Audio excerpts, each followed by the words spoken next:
good. Hello, my name is Slug, and I am the rapper from the group Atmosphere. I'm from Minneapolis, Minnesota, United States of Earth.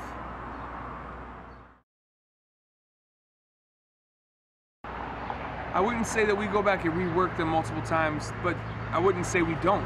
You know, every song has its own story to it of how it was finished, and some songs just were, you know, like easy, boom, it's there, the feeling got captured, don't touch it, don't mess with it. And other times you always feel like you could, oh, you know, if we just bend it a little this way or bend it this way, you can turn it into a different sculpture, you know.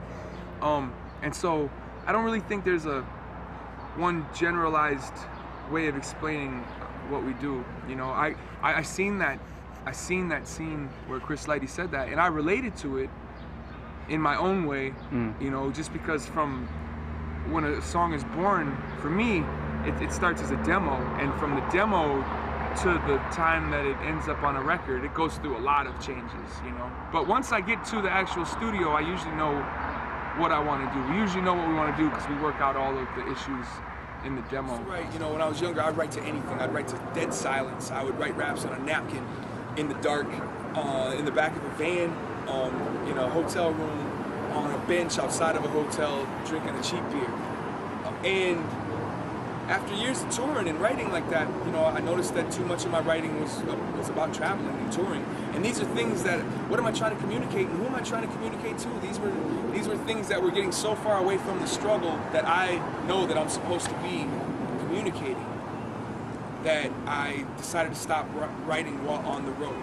You know, because on the road you're distracted by where am I going to eat, where am I going to sleep, you know, who am I going to see, what am I going to do, and all that stuff ends up working its way into it, and essentially you end up you're rapping about the struggles of being a rapper, and that doesn't need to be rapped about. No rapper needs to rap about the struggles of who you're rapping for, other rappers. You know what I'm saying? That's what I got out of that. And so I took it back to how it was, you know, when I was even a kid, when I would sit there and study what I was writing and try to make sure my rhymes were this, that, and that, but no distractions around me, you know. So now I write when I'm at home, or I write in Anthony's basement, or I write in the studio, but mostly when I'm at home on my back porch, I write my raps without anything with me but the music. And that's the other thing, I don't write to silence anymore. I don't write to Brand Nubian instrumentals anymore like I used to. Now I write to the beat that I'm gonna rap to. Like Ant will be like, I like this, take these, try to write songs to those. I take them and I literally try to write songs to those.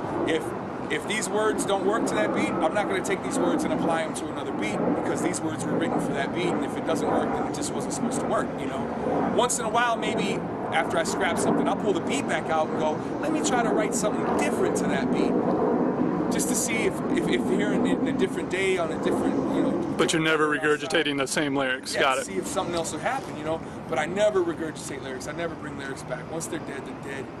And that's how it should be. There's just too many words. You know what I'm saying? It's like there's just too many ways to communicate and paint your picture that there's no reason why I should ever have to go back and recycle some old bullshit. You know? So pretty much you on the porch with a pair of cans on your head and that's it?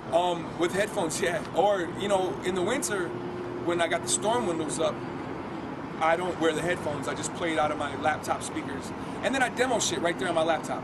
With the laptop speakers, man, I demo it into the GarageBand and see what it's like. Because sometimes just rapping to it doesn't really tell you what's going to happen. Sonically, right? So I'll put the words to it and then listen to it back. And I've been doing it long enough to have an ear to go, you know, all right, this is shit, but I hear the potentials and this, and this, so let me try and fix this, you know. And then if it, you know, after use it as a demo for something later. Got it. I've also budgeted my features, in the sense of I tend to only work with people that I'm friends with, you know. I've never been the guy you could call and purchase a 16-bar verse from. And there's nothing wrong with doing that, it's just that I never felt comfortable with that, you know. Most of my friends that I've worked with can tell you that I tend to overthink what I'm doing. You know, I'll sit there and I'll finish the verse and it's probably fine, but I'll be the guy in the room asking everybody, including the engineer, like, yo, you hear any problems with that? You know, it's like one of those things where it's like, for as nervous and even insecure that I might sometimes get about my craft, I would feel bad to charge somebody some money for 16 bars just thinking, oh yeah, they're gonna be happy with what I get. You know what I mean? It would be like, Not quality? No, it's not that it's not quality. It's just that I always am concerned about making sure that the people that I'm giving verses to are totally content with what they're getting. And so I do it for free, you know, and if you like it, we're cool, but I only do it for friends. It's like, I guess what I'm saying is, I got enough bosses.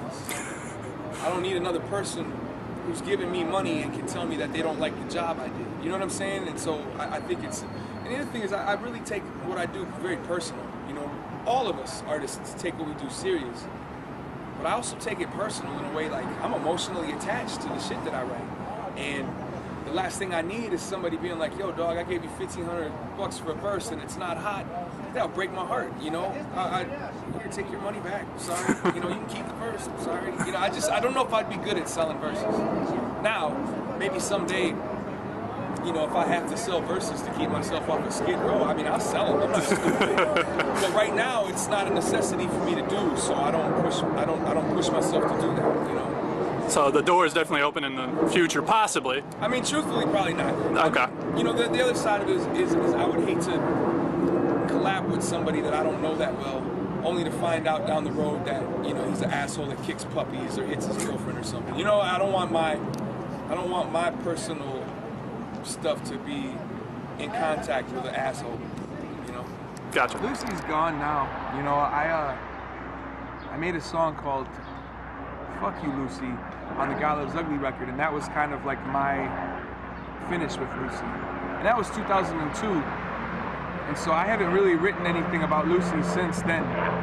Some of those songs still get performed in the set if I feel they fit into the overall theme that I'm trying to communicate on that particular tour. Mm-hmm. But for the most part, I don't really write about Lucy anymore. I kind of stopped because I kind of conquered that part of my life. I kind of got past a lot of the codependency issues that I had with people and some of my alcohol dependency issues and whatnot. You know, that Lucy was really kind of a metaphor for, you know, alcoholism and partying too much and, you know, sleeping around and all this.